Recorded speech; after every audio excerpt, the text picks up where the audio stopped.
ẹ̀yin aráalé, ṣé àlàáfíà ni mo bá yín? Ṣé lákọlákọ ni mo bá yín? Mo kí yín tọ̀wọ̀tọ̀wọ̀, mo kí yín tẹ̀ṣọ́tẹ̀ṣọ́.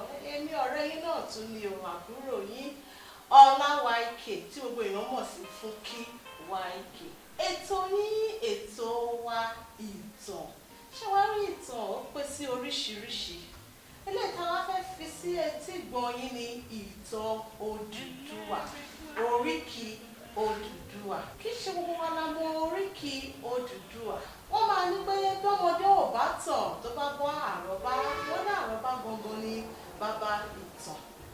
Ìtàn ìṣẹ̀dálẹ̀ Yorùbá wọ́n máa ń kí Odùduwà báyìí pé ògégéré ọ̀gbọ́n. Ta ló mọ ìyá rẹ̀? Ta ló mọ bàbá tó bí lọ́mọ? Dídá ló dá wa látòkè wá tó fi ń jẹ́ odù tó dá wa.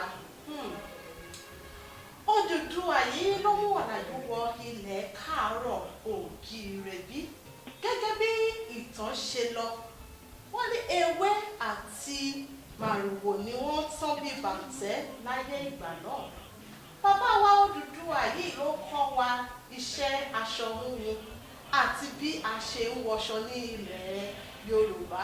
Bàbá wa yìí náà ló tún mú ọ̀rọ̀ ọba jíjẹ ní ilẹ̀ Yorùbá àti àṣírí tó rọ̀ mọ́ ipò ọba jíjẹ ní ilẹ̀ Yorùbá pẹ̀lú àṣírí agbára ọmọ adúláwọ̀ ṣe wúlò fún ìlera ẹ̀dá. Oòduà yìí ló mú ètò òṣèlú lọ́balọ́ba wọ ilẹ̀ káàárọ̀ oòjíire bí.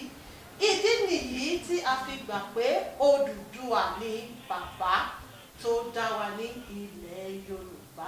Àníri jù báyìí lọ ní oríkì Odùduwà. Tó wá di ọjọ́ mẹ́jọ, àtún máa mú ètò míì, àtún máa fi sí etí gbọ̀nyín.